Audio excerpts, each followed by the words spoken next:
کافی دیر سے اس کے فون پر کال آ رہی تھی۔ سحر جس نے یونیورسٹی سے آ کر اپنے گھر پر کمرے میں آ کر اس نے اپنا سارا سامان ٹیبل پر رکھا تھا، وہ فریش ہونے کے لیے گئی تھی۔ ہلو، سحر جس نے باتھ روم سے نکل کر اپنے فون پر آ رہی کال کو ریسیو کیا تھا۔ السلام علیکم، میں major Murtaza cyber crime office سے بول رہا ہوں۔ جی ہاں، آپ نے کسی فون کال کی رپورٹ کروائی ہے جو آپ کے والد صاحب کو بلیک میل کر رہی ہے؟ ہاں، تو آپ کو میری کوئی مدد چاہیے ہے؟ جی ہاں۔ اوکے، تو آپ مجھے شام سے پہلے اپنے والد صاحب کا فون نمبر اور کال ریکارڈنگ ای میل پر سینڈ کر دیجیے گا۔ جی ٹھیک ہے۔ ویسے آپ کم بولتی ہیں پر اچھا بولتی ہیں۔ جی بے ساختہ قہقہ سن کر اس نے کال ڈسکنیکٹ کی تھی۔ ہائے، یہ کیا تھا؟ وہ الفاظ کو توڑ توڑ کر بول رہی تھی۔ سحر اس انجان شخص سے بات کر کے ڈر چکی تھی۔ سحر باقی لڑکیوں جیسی تو بالکل نہیں تھی، سحر تو معصوم تھی۔ اس نے کبھی بھی اپنی زندگی میں کسی انجان شخص سے کوئی غلط رشتہ نہیں رکھا تھا۔ اس نے ہمیشہ یہی سوچا کہ وہ اپنے والدین کی پسند سے نکاح کرے گی۔ رات کو ڈنر کے بعد عالم صاحب جب ٹیرس پر واک کرنے گئے تھے، سحر نے موقع دیکھ کر واٹس ایپ کے ذریعے اپنے آپ کو کال ریکارڈنگ سینڈ کی تھی۔ سحر اپنا کام کر کے اپنے کمرے میں گئی تھی۔ بیگم ہم پر شک کرنا بالکل نہیں چھوڑ سکتی۔ عالم صاحب نے ٹیرس سے نیچے آ کر اپنا فون چیک کیا تھا، جس پر کال ریکارڈنگ کا آپشن شو ہو رہا تھا۔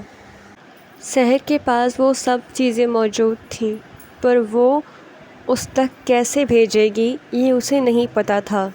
ابا، ای میل کیسے کرتے ہیں؟ سحر نے عالم صاحب سے ہچکچا کر پوچھا تھا۔ اب آپ کو اس ای میل کی کیا ضرورت پڑ گئی؟ لبنہ بیگم جو حیرانی سے پوچھ رہی تھیں۔ ہاں، ان کو بھی ای میل کے بارے میں کچھ پتہ نہیں تھا۔ ارے بیگم، آپ کو نہیں پتہ ای میل کیا ہوتا ہے؟ آئے ہمارا بچہ، ادھر بیٹھے، ہم آپ کو بتاتے ہیں۔ ارے ہاں، ہمیں تو کچھ آتا ہی نہیں ہے، سب تو آپ کو ہی آتا ہے نا۔ مگر آپ بھول رہے ہیں سحر کے ابا، آپ نے اسی ناسمجھ عورت سے بھاگ کر شادی کی تھی۔ لبنہ بیگم نے بڑے پیار سے انہیں طعنہ دیا تھا، اور اسی بیچ وہ کیا بول گئی تھیں یہ وہ خود بھی سمجھ نہیں پائیں۔ لبنہ بیگم کی بات سن کر سحر حیرانی سے عالم صاحب اور لبنہ بیگم کو دیکھ رہی تھی۔ کیا آپ بھی بیگم کچھ سوچتی نہیں ہیں؟ کیا بول رہی ہیں آپ؟ اوئے ہوئے، حد ہو گئی، اے کی گل ہوئی سی، تسی کنا جھوٹ بولو گے؟ ایویں کچھ نہیں بولدی میں۔